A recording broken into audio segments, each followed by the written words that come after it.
"He's in the lake," the little street urchin cried to the millionaire, who was weeping for his missing son.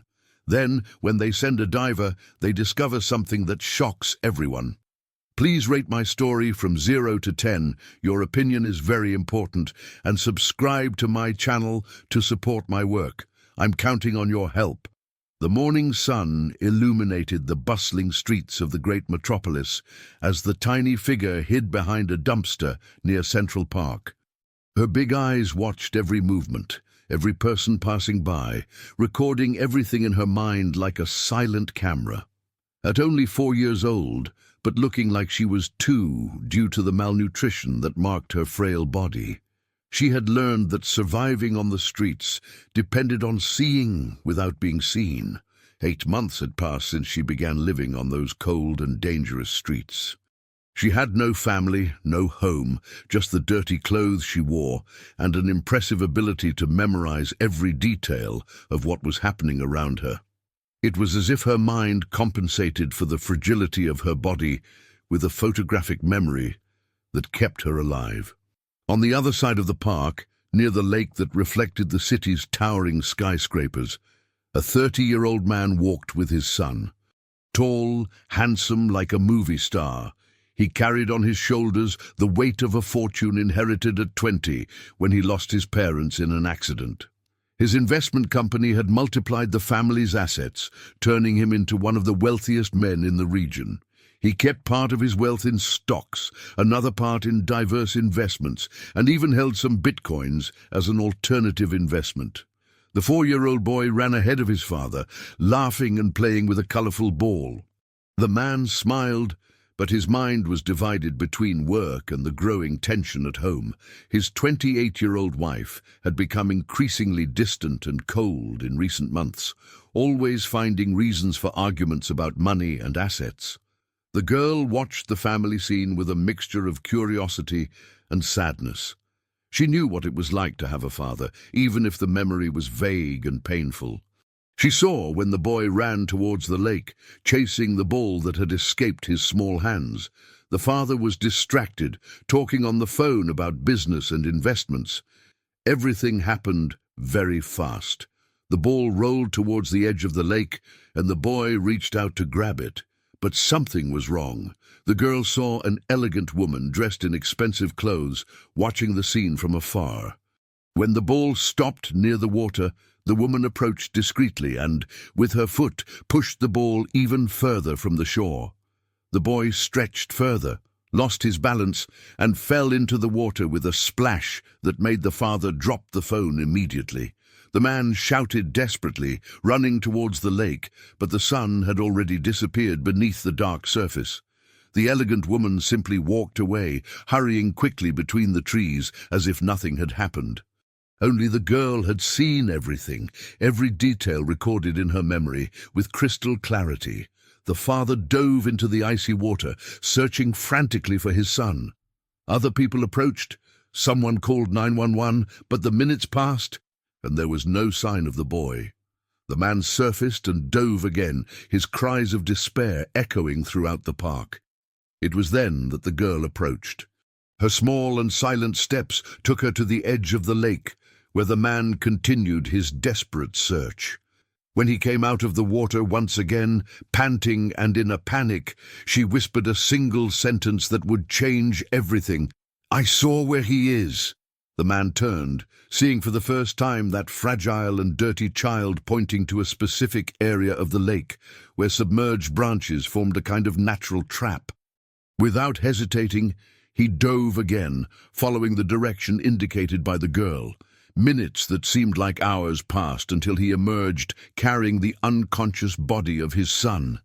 The boy wasn't breathing, but there was still a chance.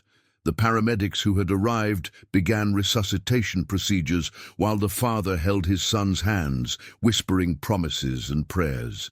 When the boy finally opened his eyes and began coughing up water, the relief was so great that the man burst into tears.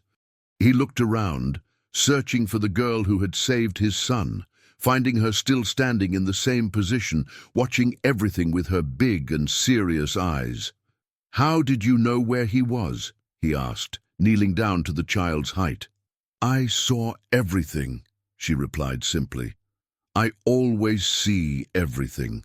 At that moment, the man made a decision that would change both their lives forever. He couldn't let that girl go back to the streets after she had saved what he held most precious in the world. She would be rewarded, protected, cared for. What he didn't know was that the girl had seen much more than just where his son had fallen. She knew who had caused the accident, and that truth would become a ticking time bomb that would blow his life to pieces. The imposing mansion stood against the afternoon sky, its perfectly manicured gardens contrasting with the small and fragile figure walking beside the wealthy man.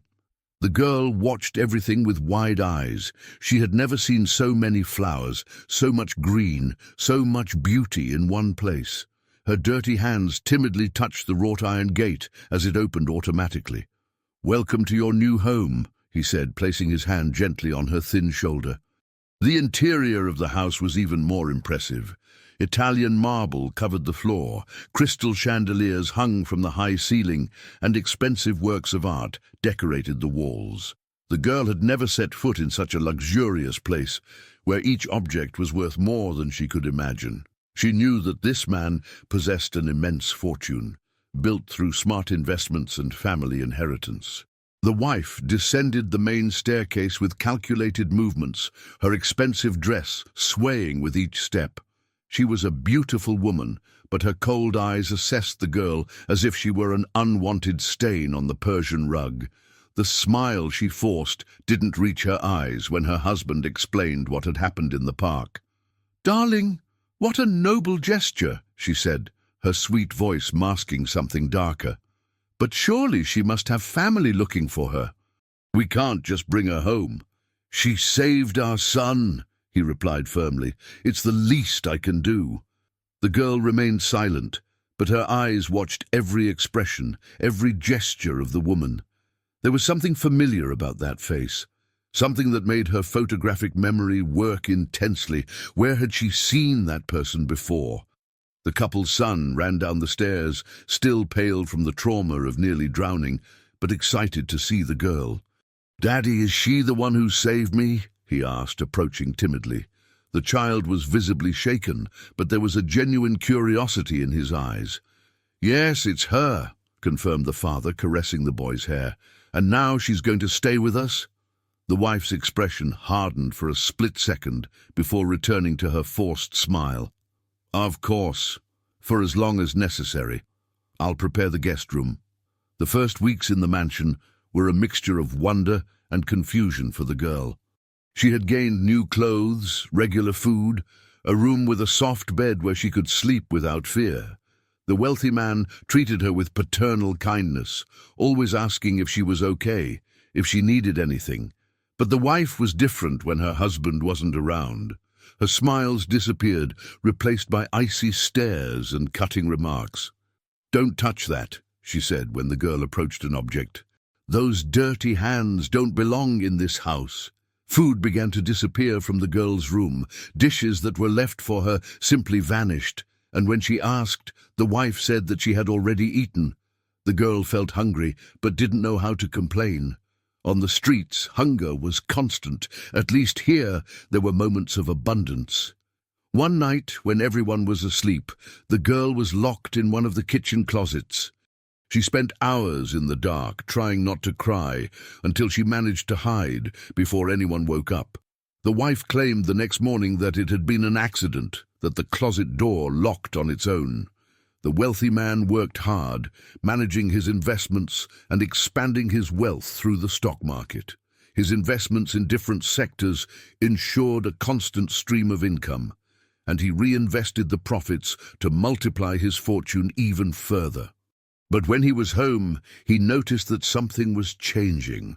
The son seemed more withdrawn, and the girl, who had previously been curious and observant, now remained always quiet and downcast. "She's adapting," explained the wife when he asked.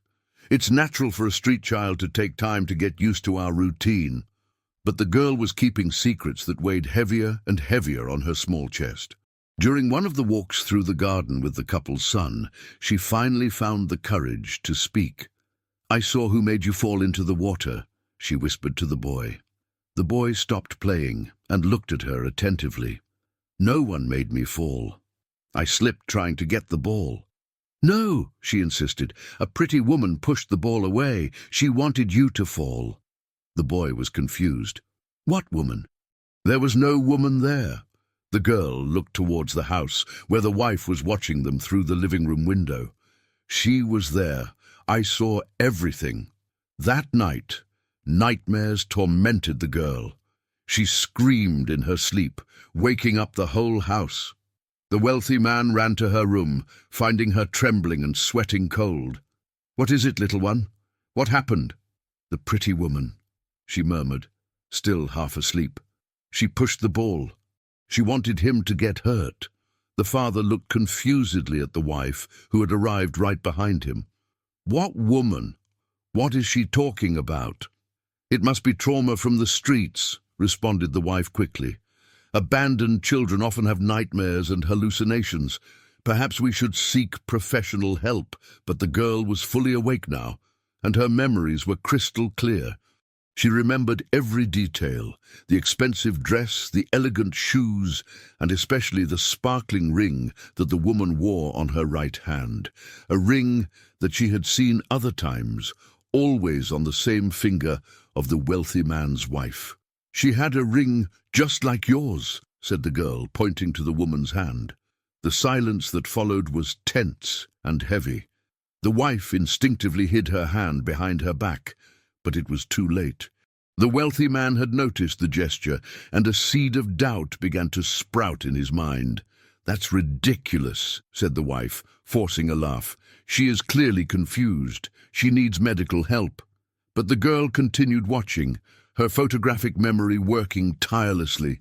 There was something else, something that she hadn't yet shared. The complete truth about what she saw that day in the park was much bigger and more disturbing than anyone could imagine. The following days in the mansion were marked by a growing tension that seemed to contaminate every room of the luxurious house. The wealthy man had discreetly hired a private investigator, an experienced ex-cop who knew how to work with discretion. The doubts planted by the girl's words wouldn't leave him alone, especially because she had gotten details right that a child couldn't invent. The wife intensified her silent campaign against the girl. During breakfast, when only the two of them were in the kitchen, she would accidentally spill hot juice on the child's small hands. "How clumsy you are," she said with false concern, cleaning up the mess. "You need to learn how to behave in a family home." The girl endured everything in silence, but her sharp mind continued to register every abuse, every humiliation. She had learned on the streets that complaining only made things worse. But one night, when she was again locked in a dark closet, something inside her broke. Her screams echoed throughout the entire house, a sound of pure terror that made the couple's son wake up with a start. The boy ran down the hallway, looking for where the sounds were coming from, and found the girl banging desperately on the locked closet door. "Daddy! Daddy!" the boy screamed, calling to his father, who was in his office reviewing financial reports. "She's trapped!" The wealthy man ran upstairs and found the door locked from the outside with a key that was always kept in the kitchen drawer. When he freed the girl, she was trembling and crying but couldn't explain how she had ended up in there. "I found her like this," lied the wife, who appeared shortly after. "She must have locked herself in by accident while playing." But the boy had recovered some fragmented memories from that terrible day in the park. During a session with the child psychologist that the father had hired to help him with the trauma, he mentioned confused memories of having seen someone near the lake before he fell. "There was a pretty woman," he said hesitantly. "She was watching me, but then she disappeared." The psychologist carefully noted every word. The child's brain often repressed traumatic memories as a protective mechanism, but they could gradually resurface in fragments. At home, the pressure was increasing exponentially. The wife began to suggest more openly that the girl should leave. She is causing psychological problems for our son, she argued during the nightly discussions that became increasingly frequent. He is having nightmares because of her. She saved our family, replied the husband, but his voice carried a growing fatigue. I can't just send her away. Your obsession with this girl is destroying our home, retorted the wife, her mask of civility finally slipping. You care more about a stranger than your own family. It was during one of these violent discussions that the girl revealed one more crucial piece of the puzzle. She had gone downstairs to get a drink of water and heard the shouts coming from the living room. Hidden behind the door, she watched the argument until she could no longer stay silent. The pretty woman had a ring just like yours, she said, entering the room and surprising the couple. But then she didn't. The wife paled visibly. What are you talking about, girl? At the park. She was wearing the shiny ring, but later when she left, the ring wasn't on her hand anymore. The wealthy man felt his blood run cold. He perfectly remembered the family ring he had given his wife at their wedding, a unique piece with diamonds arranged in a specific pattern that had been passed down for generations. For weeks, he had noticed that she was no longer wearing the jewel, but when he asked, she said it was being repaired. Where's your wedding ring? He asked directly. The wife hesitated for a crucial moment before answering. I told you, it's being repaired. The setting was loose. At which jeweler? I don't remember the exact name. It's a small one downtown. The lie was too obvious. The wealthy man had known his wife for 5 years and knew when she was lying. His fortune had been built on the ability to read people and situations, skills that were now turning against his own personal life. The next morning, he confronted the manager of his private bank account. I need to see all the financial transactions of my wife's account for the last 3 months. What he discovered shocked him. Frequent and substantial withdrawals, always at currency exchange houses or establishments that he didn't recognize. His wife had moved an amount equivalent to the value of the family ring and much more. The private investigation he had hired began to produce disturbing results. The wife had been seen in illegal casinos in the city, accumulating significant debts with dangerous loan sharks. The family ring had been pawned 3 weeks before the accident in the park, exactly in the period that the girl had mentioned. Even more shocking, the security cameras in the park confirmed that the wife was there on the day of the accident, completely contradicting her version that she was at home. The images showed her watching the lake area for several minutes before the accident happened. When confronted with the evidence, the wife finally admitted to being in the park. I was just taking a walk, she insisted. I didn't do anything wrong. Then why did you lie? He asked, holding up the security camera photos. Because I knew you would think the worst of me, she replied, tears in her eyes. You no longer trust me because of that street kid. But the girl hadn't finished revealing everything she saw. One night, when the screams and arguments became unbearable, she approached the wealthy man in his office. I saw her push the ball with her foot, she said simply. She wanted your son to fall into the water. The silence that followed was deafening. The wealthy man looked at the fragile child who had saved his son and realized that he was facing a truth that would destroy his life completely. Are you sure of what you're saying? He asked, his voice trembling. The girl nodded with absolute seriousness. I always see everything, and she wanted him to get hurt.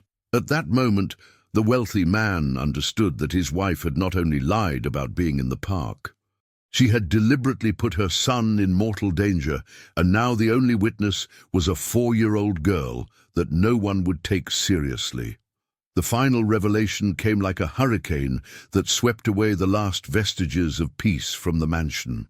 The wealthy man spent days analyzing every piece of evidence, every detail that the investigator had collected. The bank records showed that his wife had discovered a recent change in his will. Everything would be left to the son in case of his death, completely cutting off any direct inheritance for her. The truth was even more sinister than he had imagined. His wife had meticulously planned an accident that would seem natural, eliminating the sole heir and ensuring that the entire fortune returned to her as the widow. The plan included letting the boy drown, while she remained as an innocent witness who arrived too late to help. When he finally confronted his wife with all the evidence, she completely broke down. "You don't understand the pressure I was under," she cried. "The debts, the threats, I needed the money." "So you decided to kill our son?" he asked, his voice cutting like ice. "It wasn't supposed to be like that," she screamed desperately. "I was going to save him at the last moment. I was going to be a heroine. You would love me even more, and I would have access to the resources to pay my debts." The coldness of her plan sickened him. "But you lost your nerve. When I saw him really struggling in the water, I froze. I couldn't move." Tears streamed down her face. "It was too late when I realized that I couldn't save him alone." The wealthy man kicked his wife out of the mansion that same night, but she didn't accept it passively. She hired expensive lawyers with the money she still possessed and filed for custody, claiming that her husband was mentally unstable for believing the words of a traumatized street kid. The lawsuit turned into a devastating battle. The wife presented witnesses who swore to her exemplary character while questioning the credibility of the girl due to her age and origin. A 4-year-old child who has lived on the streets cannot be considered a reliable witness, her lawyers argued. The wealthy man saw his fortune evaporate quickly in legal fees and court costs. He sold properties, liquidated investments, and even converted his bitcoins into cash to maintain the legal fight.